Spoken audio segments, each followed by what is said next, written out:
Um lance massa que eu tava pensando, que é o júnior, o júnior, primeiro, né? O júnior não necessariamente é definido por idade, né? Tá. Tem muito júnior que tem muitos anos de profissão, mas continua tendo Sendo júnior. uma mentalidade de júnior, né? Tá. E o júnior, quando um chefe ou um cliente pede alguma coisa pra ele só consegue enxergar aquilo literalmente, né? Entendi, como tarefa, né? É, como tarefa. Aham. Então, ele vai executar exatamente como o chefe pediu. Ele acha que o que o chefe quer é aquela coisa e não o resultado. Legal.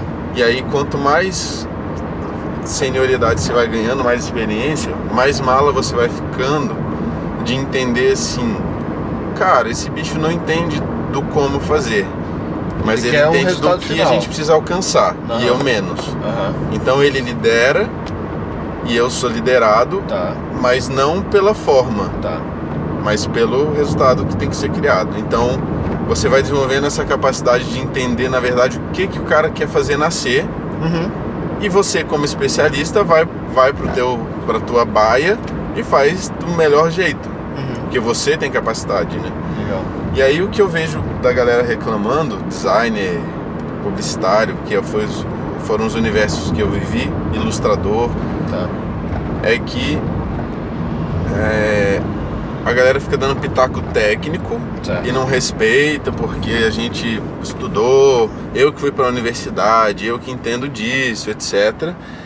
E aí não cria um jogo de cintura para entender que na verdade o cara tá tentando sugerir uma solução técnica formal porque ele tá na agonia de resolver um problema. Claro. E aí a cabeça dele começa já a pensar no que tem que ser feito, não no desafio, né? Tá. E aí você tem que ficar mala, de falar, não, entendi, tá, beleza, Fazer aquele ouvido de mercador, né? Ouvido de mercador, Você concorda e no final você tá falando, não vou fazer assim por nenhum, vou fazer de outro jeito. Aham. Mas eu entendi o que a gente tem que fazer. O resultado vai ser vai ser cumprido, vai ser alcançado, né? E de um jeito melhor do que você imagina. Exatamente. Legal. E aí, Começa a colocar a tua identidade dentro do... Não só a tua identidade, mas tua experiência, teu know-how, teu... Foi massa, eles botaram um recadinho ali, o automático está travado. Tá, o bicho colocou no... Porque eu já tava julgando ali. Eu falei, porra, nem Parando amassou no meio o da carro, galera. Tira a porra do carro daí. Estão aí tentando discutir. bom. Não teve nem vítima. Isso é uma sacada, é parênteses, né? Uma coisa que eu aprendi com a minha mãe. Quando eu era moleque, eu ficava só andando de carona e eu era introspectivo desde sempre, de ficar olhando e pensando e matutando. Sério que você é introspectivo? É. Tá. Não, acho que eu desenvolvi essa extroversão mais recentemente, Tá. na universidade. Caraca, engraçado. Mas ainda assim, é uma extroversão parcial. Tipo, eu socializo numa parte, mas é uma ponta do iceberg, eu Tá, acho. entendi. Entendeu? Aí deu sorte, eu acho que de eu desenvolver habilidades disso, mas eu não meu mundo, das 24 horas por dia, provavelmente a maior parte é de introspecção. Entendi. E aí, quando eu preciso voltar pra fora por obrigação ou por necessidade ou porque, sei lá, quero dar uma relaxada, aí eu consigo, ou porque tem que dar uma palestra ou qualquer coisa desse tipo. Entendi. Mas eu faço isso por dever. Eu falo, preciso falar com o time, preciso dar uma palestra, preciso dar uma aula, eu vou lá pra passava o fora. dia inteiro. Total. Que Total. massa. Caraca, que engraçado. E aí eu ficava observando, aí um dia, numas tesourinhas dessa de Brasília, tinha um carro parado, onde você sai da tesourinha e tem pra entrar e tem essa zona de tráfego, né? Onde tem gente entrando e saindo, e tinha o cara parado e atrapalhando assim. Eu falei com a minha mãe, filho da puta aí, parado, essa merda, nem percebe que atrapalha os outros, sai daí, rapaz. Aí ela falou, pô, tu não sabe por que ele tá parado, tu sabe se ele tá passando mal, tu sabe se furou o pneu, tu sabe se estragou o carro, tu sabe se o cara tá chorando e precisou parar, tu sabe como é que tu pode falar que o cara tá errado se tu não sabe o que motivou aquilo, né? Que ele tá parado e atrapalhando, isso é fato. Isso é fato. Mas se você entende o porquê, você dá um tratamento diferente para aquilo, né? Se o carro quebrou, o cara tá atrapalhando, mas se desce lá, ajuda o cara e aí o cara tira o carro mais rápido. Exatamente. Se o cara tá folgado, tu vai lá e dá um esporro nele, beleza. Mas isso muda tudo, né?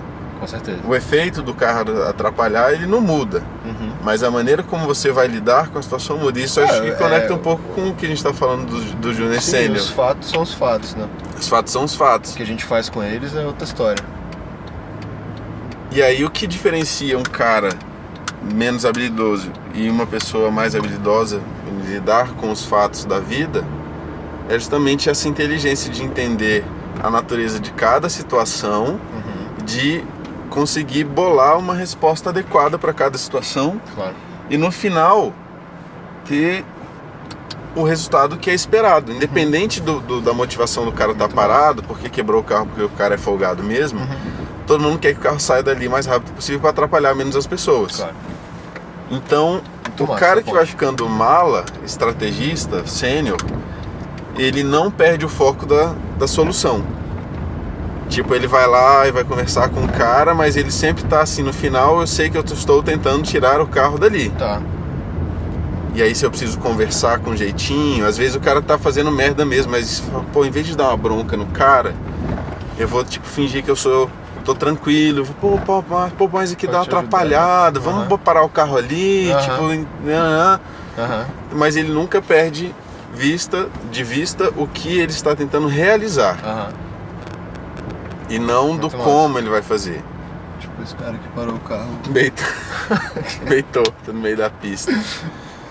E aí esse o grande lance é isso, você começar, quando o cliente fala, pô, vamos escrever assim, você fala, pô, pode ser, vamos conversar, me fala assim, mais. O que você acha? E assim, porque no final das contas a pessoa tá tentando sugerir uma forma, uma palavra, uma técnica, uma solução de executar aquilo, na tentativa de sair do outro lado com o negócio certo. E aí entra nessa agonia do como e do que vai ser feito. Só que aí você fala, pô, você tá usando tal palavra e no final você processa isso e fala, pô, no final ele tá tentando dizer tal coisa e evitar tal coisa. E aí você puxa do seu repertório uma forma e fala, pô, e se for assim? Legal. Aí fala, pô, legal. É o esquema do mineirinho, né? Mineirinho total. Ele vai comendo quietinho, chega no final. Total. Massa. E aí isso gera um outro lance. Lembra lá na reunião dos Meus Dragões? Como a gente não é do universo da cliente, do mercado do meio profissional de saúde, elas têm crenças limitantes, experiências de coisas que elas viram e dizem que algumas coisas podem acontecer, outras não, que as pessoas são assim, não são assados. Isso vai gerando um conjunto de crenças, né? As coisas que elas viveram, assimilaram do mundo, que elas esperam do meio. Que é ok, é um julgamento natural. Você vai entendendo a lógica daquilo, você sabe o que é mais propício, menos propício, qual vai ser o pensamento das pessoas e por aí vai. Só que como a gente vem de fora, a gente não tem esse conjunto de crenças daquele meio. Visão mais pura, talvez um pouco mais ingênua. Ao mesmo tempo que a gente tem menos chance de acertar em algumas coisas, a gente tem mais chance de sair do senso comum e acertar onde a galera deixou de tentar. A gente não tem alguns vícios. Exato.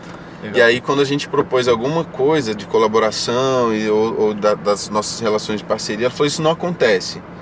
E a cabeça do sênior é a cabeça de criatividade, e que eu acho que é uma cabeça que o sênior adota, mesmo quando ele não é das profissões criativas, que é esse mineirinho, ele fala assim, pô, sempre vou dar um jeito de conseguir o que eu quero. O que é necessário, não o que eu quero que é interessante para mim, do que é necessário.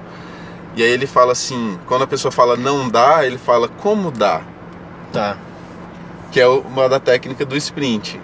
Você pensa, pô, quero fazer isso. Aí a gente levanta um monte de julgamentos pessimistas de, será que nós podemos conseguir isso? Precisamos de parceiros. Será que conseguimos ter parceiros? Nossa. Será que as pessoas queiram... Aí você faz uma lista de negativas, serás, né? De serás, que são as nossas visões. Será que é possível? Aí você vai analisar se sim ou se não. Mas a maneira criativa de contrapor o será É como podemos. Tá. Porque você não aceita o não poder. Tá. A menos que isso realmente se prove impossível. Total. E que eu ainda acho uma questão teórica e ideal de que esse sempre vai ter uma resposta para dar. Tipo, não há esse impossível. É porque ninguém tentou do jeito certo ainda. Entendi. Ou que o momento ainda não possibilita, ou a tecnologia não possibilita, a economia vai chegar uma hora que mas vai haver uma solução. Mesmo que ela seja ideal, ainda não seja viável, dá para fazer. Né? E aí acho que essa é um pouco da cabeça do centro. Toda vez que o cliente falar uma coisa, você entende nas entrelinhas e não literalmente. Então quando fala, o cliente pediu desse jeito, ele não está esperando desse jeito, ele está esperando um resultado. Então se você quiser mudar o jeito de chegar no resultado, ele nem vai falar assim, tu não fez errado. E quando o chefe cobra literal, primeiro, quando o chefe te cobra a coisa, quando ele está te dando uma instrução microgerenciada, é porque ele não confia em você. Tá. Então você fez algum dever de casa errado. Entendi. Legal. Por que você não... Ele continua ocupado de te microgerenciar, porque ele tá preocupado de não chegar no resultado final e não confia que você é capaz de cuidar do meio de campo. Tá. Então ele vai ter que cuidar dessa energia de meio de campo, de tudo, ele vai sobrecarregar para te dar aquilo mais mastigado, difícil, assim, cara, só pega isso e põe ali, e o resto eu cuido. O resto deixa comigo. E quando você começa a assumir esse meio de campo, o cara fala, caralho, o bicho dá conta, ele entregou melhor do que eu esperava. Ele começa a soltar um pouco o controle das coisas e te dar mais controle, e aí você vai estabelecendo uma relação mais maneira. E às vezes o chefe também é incompetente. Sim. Se a gente for publicar esse vídeo, eu não posso falar dos exemplos que eu tenho ouvido essas semanas, mas às vezes o chefe é ruim, o gerente é ruim, o líder é ruim, o chefe de departamento é ruim. Porque aí também entra outra discussão, né? Mas é o chefe e o líder, né? O chefe e o líder, são posturas, são mapas mentais completamente diferentes. Né? E eu tava assistindo, parece que a Márcia mandou sobre 5 tipos de liderança. E as primeiras camadas é por autoridade, é por posição. Você ganhou aquela posição, todo mundo te respeita porque existe uma hierarquia e se não for cumprido, o organismo te pune ou te chuta por aquilo. Mas lá no final, o líder, ele realmente inspira mais do que comanda e controla.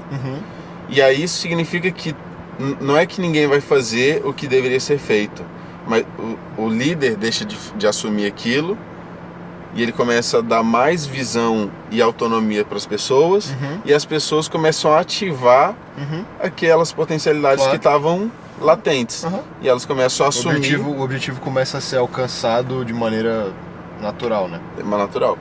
Legal. E aí o chefe meio que vai se afastando e as pessoas, como se engajam naqueles desafios, naqueles compromissos, o espaço que o chefe deixou de ocupar, as pessoas começam a assumir. Legal.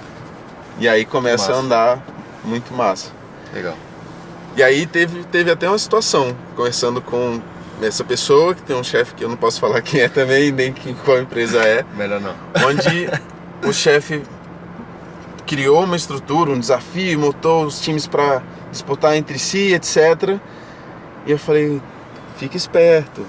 Esse não é o melhor jeito de gestão, isso vai afastar o time ao invés de unir o time. O chefe vai ficar 6 meses, vocês vão ficar 10 anos naquilo. Então a consequência desse método, desse jeito de trabalhar que o cara está propondo, pode gerar um resultado em curto prazo que ele quer ver, só que ele não está preocupado em deixar vocês bem no futuro. E ele não está vendo que ele não vai participar dessa história o tempo inteiro, mas vocês vão participar. E ele não está preocupado com o lixo que ele vai deixar. Então vocês têm que ser mala de dar o olé no cara. Deixa ele achar que está no comando, mas na verdade quem está no comando o mineiro. São vocês, é o mineiro. É o mineiro. Então fala, legal, vamos fazer desse jeito. E no final, em vez de ter 2 times disputando, os times estão trabalhando junto nas costas do chefe. Legal. O que é diferente de você trabalhar nas costas do chefe para derrubar o chefe, lógico. Mas assim, entendi, beleza, entendi o objetivo. Agora a gente vai fazer do jeito que a gente quiser. Se você não me enche o saco, se você me encher o saco, eu sei que você vai estar fora daqui a 6 meses, eu não posso ser demitido, então que se dane você também se achar ruim. Mas no final você entrega o resultado e abraça o cara também. Fala, pô, a gente conseguiu chegar no resultado massa, você faz parte dessa história, tarará, a gente só mudou um jeito, olha como a gente fez. Da próxima vez vamos fazer assim, que tal? Né? Massa. Massa. Muito legal. Vamos nessa. Bora.